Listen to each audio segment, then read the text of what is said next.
So what happened for me when I, with this fellow, changed my posture, paid attention to sensation on the inside, paid attention to how I was holding myself, we could say on the outside, but that includes, all of me too. I'm listening and I'm standing on my deck and I'm on the phone and I'm getting this abuse.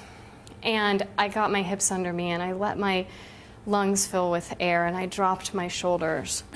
And what I found myself saying actually came as a real surprise to me, because in a lifetime of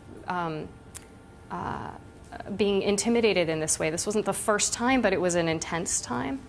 I had never said anything like this. But what I said to this guy, I said, Bob, the way that you are talking to me right now does not make me want to partner with you. And you and I need each other to make this project successful. We have some things that you don't have, you have some things that I don't have, that our company doesn't have, and if we're gonna have this work, I need to insist that you treat me with more respect. And meanwhile, my heart's beating and I'm going, oh my God, I can't believe I'm saying this. And I was terrified. Like I had endured at this point almost 6 months of abuse from this guy. I had no idea how he was gonna respond. And I was shocked by his response. He said, you know what? You're right. I was like, whoa. You know what? You're right. I was out of line. I'm sorry. And yeah, I'll try not to do that in the future. He was not able to stick to that commitment, but what I will say is that it changed the relationship.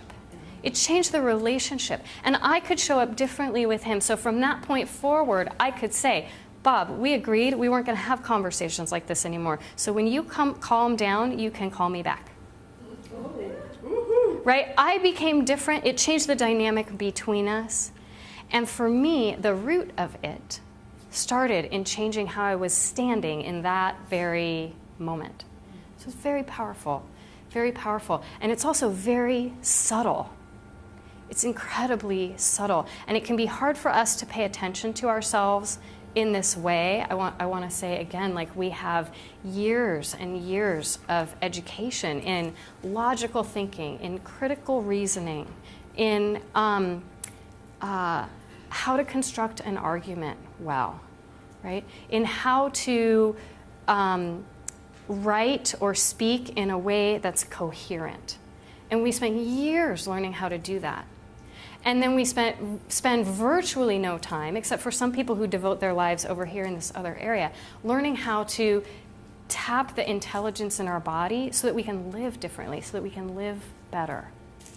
I believe, based on my own personal experience, based on my work with clients, I firmly believe that our emotional intelligence, our social intelligence, and our ability to have influence in the world is heavily, heavily impacted by our somatic intelligence. And that paying closer attention to our physical selves and learning how to do that well with discernment is an enormous lever for influence and for changing our behavior when we need to.